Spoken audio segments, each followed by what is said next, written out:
You have an intro you want to do? I had a baby. Surprise! Let's see. It has been basically 3 months now, and this is kind of my debut back onto YouTube. So Peter's joining me today. If you haven't met my husband Peter, this is him. What's it? He's a lovely human. Thanks. So we had a baby last October. The baby. The baby of all babies. He's so cute, and we're so obsessed. Do you want me to intro it? I have an intro in mind. Oh, Peter has an intro in mind. We feel like going through the birthing process was just so interesting and it was awesome, joyful and holy and really cool. And so we felt like we just wanted to share it because a lot of people don't share their birth story, I feel like.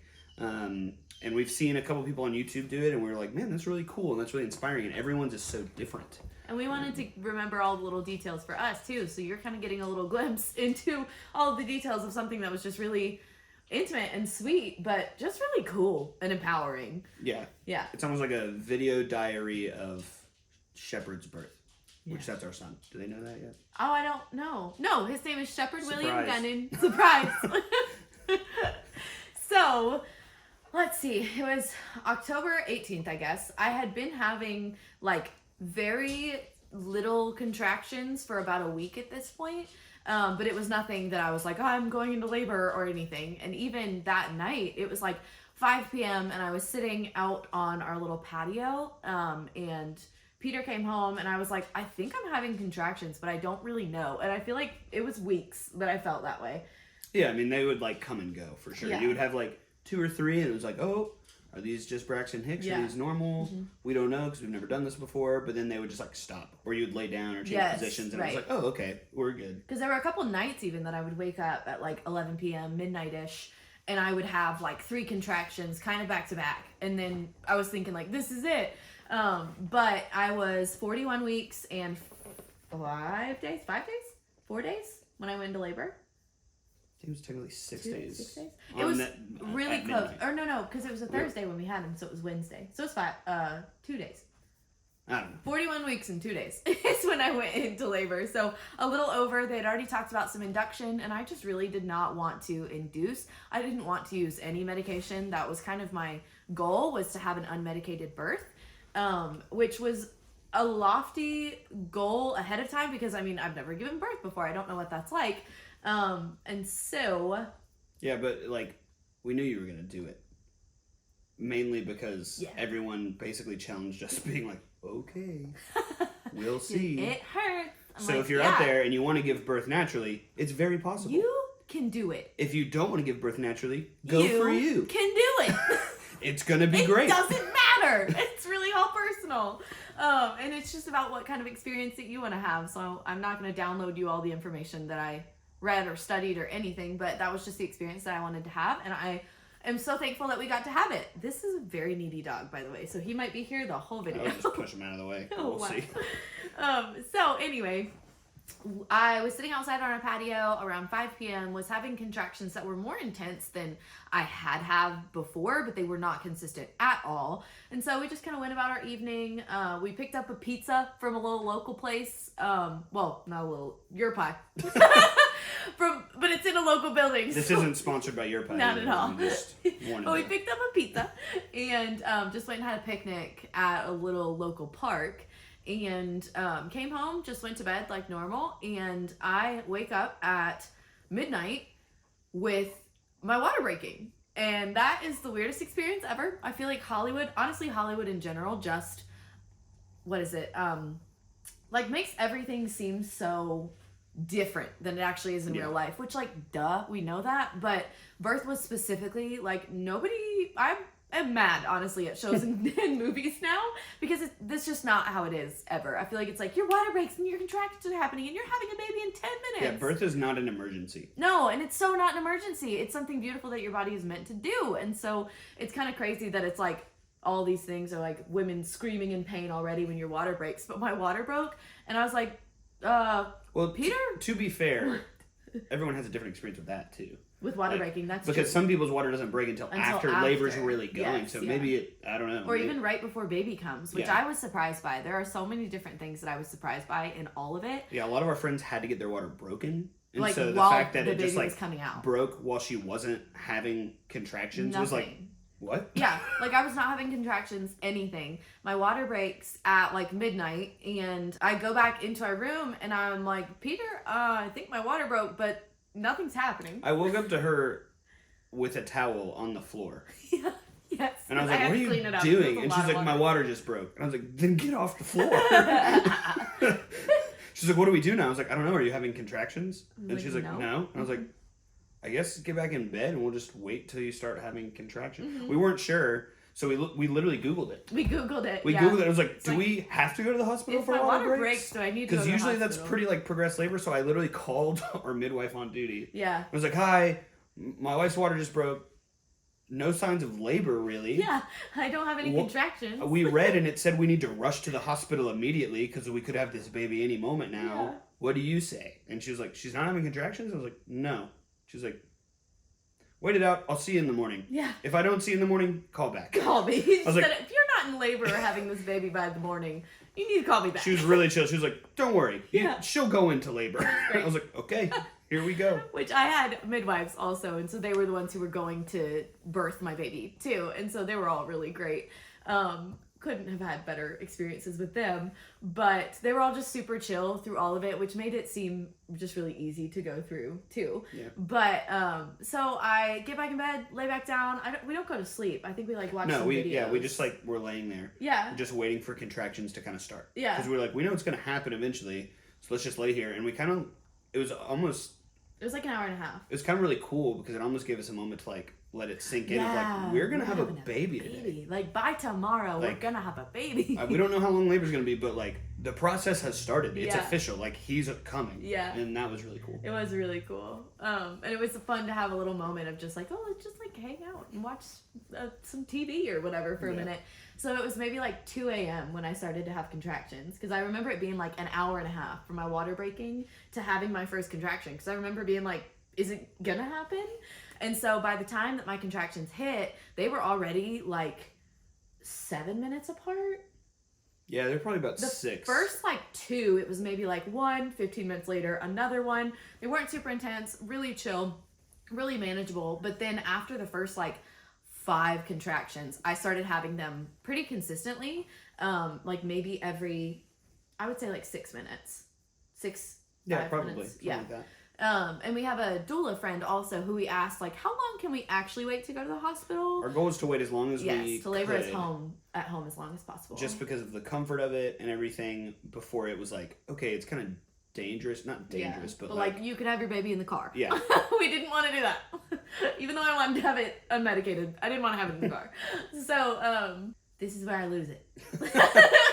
The contractions started to get really intense. Yeah, there you go. And so if you've never been through labor, like something we learned is like a woman going through labor, especially unmedicated, like there's a trance that like their body almost like protects them from it. It's a primal state that your brain goes into. Yeah, and the only thing you can focus on is getting through each contraction. Mm-hmm. And so like the rest of the story is very blurry for Addie. Pretty much. Well, really until we get to the hospital. Because I remember I labored in the tub for maybe a couple of hours here until like 4 a.m. Yeah, we lit some candles. Yeah, lit candles. We were super big into hypnobirthing. Yeah, I have Christian hypnobirthing apps that I was listening to and doing like all the breathing exercises, all those things. That was really great. And I had just practiced all of my breathing and whatnot in the tub, and it was just a really relaxing space for me. And water helps with contraction pain, kind of alleviates it. So, and it definitely did. It was really interesting. I didn't think that it was going to change that much, but it did. Did not once we got to the hospital, which we'll talk about. But labored in the tub for a little while. And then I was tracking all the contractions, seeing how far apart they were. He was so sweet. He was getting our bags completely packed because we packed like half of them, but we still had like snacks and labor aid, toothbrush and toothpaste. Yeah, like stuff we use every day. She was really hungry, and she's like, if I'm gonna go into labor, I can't eat. I ate a giant bowl of ramen. Let me make you some ramen. Yeah. And so she ate a bowl of ramen, which was great. Yeah. And then because I was worried that I was gonna be starving by the end of it. Yeah. We didn't know how long it was going to take, and you're not supposed to eat, so we were like, we got to get food in Gotta get food now when I'm not sick. I get really angry. So during labor probably not a Not good a good combo. idea. Not at all. No. And But so she got to about 4-ish minutes apart. yeah, a little it was, under. But a couple of them were jumping down to like 2.5, 3. Well, she was about 4 minutes apart, and I was like, okay, I think we need to start like heading towards the car, getting to the thing. Our doula said if you really wanted to with your first, because labor takes so long with your first, you probably don't know what to do. You could get down to like 3, 2.5. Yeah. But I was like, 4 feels safer. We have a 30-minute drive-ish to the hospital. We didn't know what to expect for first time birthing. And so this was about 3 a.m., 2 a.m. What? When No, we left. we left at 4. We left at 4. 'Cause we got to I the thought we got to hospital the at 5. Oh, I thought we got to the hospital at 4. Maybe 4:30. Sometime around then. So, but on the way to the car, Oh yeah. we were walking, and she's like, "Oh, I'm having a contraction," so we had to stop. Yep. And then when I got her in the seat of the car, she's like, "Oh, I'm having another contraction," and Which I was timed like it. Maybe a minute apart. They were like a minute and a half, Like, and I was like, "We're gonna have this in the car. My baby's gonna come in the car." And so called the doula, let her know, or not the doula, the midwife, and was like, "Hey, We're on our way. we're on our way." She's like, "Well, how far do you live from the hospital?" I was like, 30 minutes, so I'll be there in 25. And she laughed at me. And I hung up the phone and we went. And I just breathed through everything. And the car labor is the worst thing. The worst part. I don't know what it is. I think maybe because you're upright a little bit. There's and you're move, sitting you in a have really to like uncomfortable hold yourself way. steady. You're trying to use abs while there's literally contractions happening behind them. Like that was such a difficult part that I was like, if birthing a baby is like this for the rest of the time, I'm gonna need medication. I can't do this. And so we get to the hospital and I was really surprised that like nobody was in a rush, and it felt like we were like we said, this like, baby's coming out. Giving birth is not an emergency. Yeah. You will never feel that more than when you show up at the hospital. Yeah. Because every doctor's been through a million of them, especially with the first, like we got there and I was like, we waited as long as we could, so you know this is serious. She's already 4 minutes apart. This baby's coming in an hour. And they're like, okay, wait here. Went and got the doctor, and then they like brought us to a room. 5 a.m. You're like trying to get somebody And they're like, anywhere. get into a gown. Yeah. We'll come back and check your vitals. They left. And she's like going through contractions. I'm like, do I still time Really them? intense, Is it yeah. okay Yeah. now that we're here? Yeah. Are they timing them? Yeah. And they were like, do you want to change? And we kept saying, no, we want to get in the tub. Because they had tubs that you could labor in. And Addie was very adamant, like, that would be comfortable. I just want to get in the tub. The And whole she's like, time. we were like, no, we're going to wait until she gets in the tub so then we can change. And they're like, okay. It was like 3 hours before we could get in the tub. Probably. We had to fill out all the like paperwork. getting to the hospital, yeah. We got into the room. And then I was 5.5 centimeters, and so they let me in because sometimes if you're not far enough along, they won't let you in. But when she came in to the triage room when you first get to the hospital, I threw up everywhere. Because I had like one of my that first whole bowl of ramen. The whole bowl. It was just in ramen, a bag, which is gross. I'm just sorry, ramen. guys. I'm sorry, guys. But I just kept throwing up because it was like the first big contraction, and I had so much food on my stomach because I had just eaten it and was going through all of this, and so that was the moment where I was like, oh, we're in it. It was and like that's what our midwife solid said. minute of puke where Gross. me, we don't need the to talk nurse, about it that much. and the midwife were I'm just sorry. like staring at each other quietly while Addie was sorry, sitting on y'all the are hospital bed. Squeamy. Squeamish. Squeamish. Squeamy. Squeamy. Hope you're not squeamy. Hope you're not squeamy. Feeling squeamy. That's funny. And like we were just like casually looking at each other like, all right, we're just gonna wait till this is over. And that was when I was like, this is not good. This is not fun. That's when she looked at me. That was the first moment that she looked at me and was like, I don't know if I can do this. Yeah. Without medication specifically. And I just kind of brushed it off. Yeah. I was like, we'll be fine. Because at that point, I mean, I was 5.5 centimeters, and I had gone in at 3 centimeters. So I was 3 centimeters and 70% effaced before I even went into labor, which is really great. Yeah. And so you have to be 10 centimeters and 100% effaced.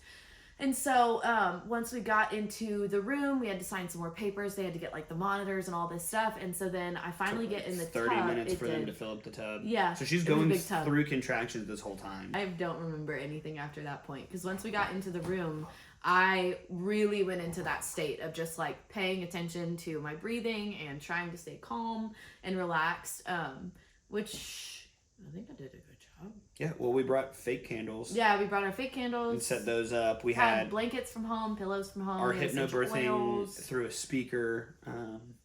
A fan. We got like real set up because everyone really kept coming in to and me. was like, "Man, this environment's great." Yeah, Thank you. Yeah, the final midwife who birthed shepherd was like, it's really vibey in here. And it really was. It was a very peaceful environment. Kept all the lights off, and just had a really great nurse that was with us also at the hospital.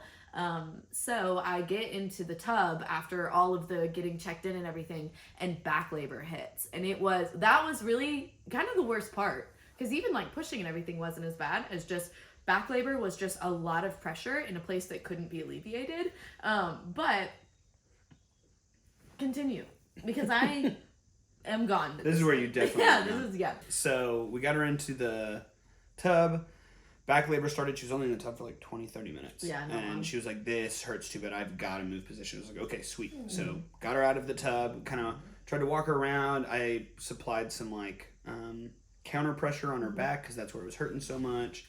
Just trying a couple different positions to try to make it comfortable. Right before we got out of the tub, though, is the second time she looked up and said, Peter, I don't know if I can do this without the medication. Because that was painful. She's like, this that actually hurts so bad. She's like, the rest of it was like, I can manage. Can't do this for much longer. Yeah. And so we tell this to everyone, and I hope we don't like offend anyone, but physically, labor was obviously harder on Addie. Emotionally, it was super hard on me. Because, like we talked about, she goes into a meditative state. I'm looking at my wife in severe pain, knowing I can't do anything about it other than give her meds, which she explicitly told me I don't want. Yeah. And I'm like, I don't know what to do. I have to make this decision. So on the outside, I said, no, you've got it. Let's just breathe through it. It'll get better. On the inside, I'm like, oh, dear God, what's going on? Is everything okay? At that time, our midwife shift had changed, so our new midwife came in, who was our favorite midwife. Yeah, she was which was a blessing. It was so sweet that she got to birth him. She came in, and they were just like, her and the nurse were just like staring at us. She was like, what's going on? We were like, well, she's in serious pain. And they're like, okay, well, it's about time we could check her if that's what you guys want to do. She was so kind because we put on our birth plan, like, no drugs. Don't ask us if we want drugs. Yeah. Like, we know what's available. We'll talk to you. And so she was like, well, it's getting down, possibly time to make a decision on certain things. And Addie was just like, what like, would we have to decide? He's coming. What is this? And I was like, Addie, she means drugs, but we told her not to offer them. So it was so sweet. It was so nice. I was like, oh, thank you. And the fear is you're going through this extremely hard part of labor that hurts really bad. And if you're not far progressed enough, like, you're going to give up on your goal. I was thinking the whole time, I was like, if I'm not 8 centimeters or further, I'm getting medication. Yeah. I was like, that's just what it's going to be. Because if this has been a couple of hours of this kind of labor, I don't know if I can do this. You're going to give up on your goal if you check. I need to close that. That's right. Too early. I'll be back. Continue. You're going to give up on your goal if you check too early. But you also want to know how far along you are, because if you're really far along, there's not much longer. So we finally decided, yes, here it comes. Finally decided that, yes, we do want to get checked. We just want to know how far along Addie is. So they're like, all right, let's do it. Got her up on the table. They checked her, and they're like, all right, you are 9.5 centimeters dilated. And at that point, I was like, we can do it. She looked at me and she was like, oh, we can do this. And I'm doing this. We can do this. Because what I hadn't realized was basically since I had gotten in the tub, I was in transition, which is the very last centimeters of labor. And that is the hardest part. And it's the part where people always say, like, I can't do this. There's no way that I can finish. Like, that is when you start saying that. And so it's crazy that, like, that's what I was saying, but I didn't know that I was even in transition. So it was really great when I heard 9.5 centimeters and fully effaced, like, ready to push within the hour, I think is what she said. Yeah. She's like, you'll be pushing in no time. Yeah. You're like, great. In no time it was. They both left, and 10 minutes later, Addie goes, I feel like I need to push. And I said, so weird. Well, don't. Because I was the only one in the room. And that was the only time that I got mad at Peter. For some reason, in my world, you push once. And there's a baby. And she said, that's not an option, and, like, yelled it at me. I was like, okay. So I called the nurse and said, she said she needs to push. Can you get someone in here? They both came back. We got her up on the table, started pushing. Yep. And then I pushed for like 2 hours, which was pretty standard for a first time birth. That was the hardest part for me, because she's literally giving it Willow. her all. She's trying to get the cat. Pushing absolutely everything. Her whole body's in use. You see, like, the blood vessels. Her whole face is red, and you just have to tell her, keep pushing, and you're just like, she needs a break. Let her have a break, but her body wouldn't. And pushing actually didn't hurt. I really thought pushing would hurt. It was uncomfortable, but it wasn't like painful the way that I thought pushing was going to be really painful because your watermelon's coming out. And so it really wasn't. It was wonderful and felt good because it was like actually a productive thing that my body was doing. And so at that point, pushed for 2 hours and he came out. And he was here and it was so sweet. And they plopped him on her chest. Yeah. She looked at me and said, I'm ready for another one. I know, because it was so special. And all those hormones are so good. I'm still in fight or flight mode. Like, is everyone alive? Yes, like, I know. Is everyone okay? Am I okay? And so then we got like all cleaned up, everything. Had a 2nd-degree tear, so there were a couple of stitches, and that really, I didn't feel that either because all your hormones are just kind of releasing. The placenta was the coolest thing I've ever seen. The weirdest thing to like grow this organ so quickly and then have it come out of your body. Like that's one of the only times you can really see like one of your organs. I recommend looking at it because it was wild. Our midwife was super chill and was just was like, super yeah, look at it. She's like, She look at, pulled here's it over your and was amniotic like, sac. check out This where he one was baby living for the was. past 9 months and It was stuff wild. like that. So it was pretty Super crazy. cool. Just miraculous. And yeah, so we got all cleaned up, everything, got dressed, and took our sweet little baby Nugget to the little recovery room and stayed there for 2 nights. Our family came to our house when we got here, and it has just been so special. So we're going to introduce you to him now.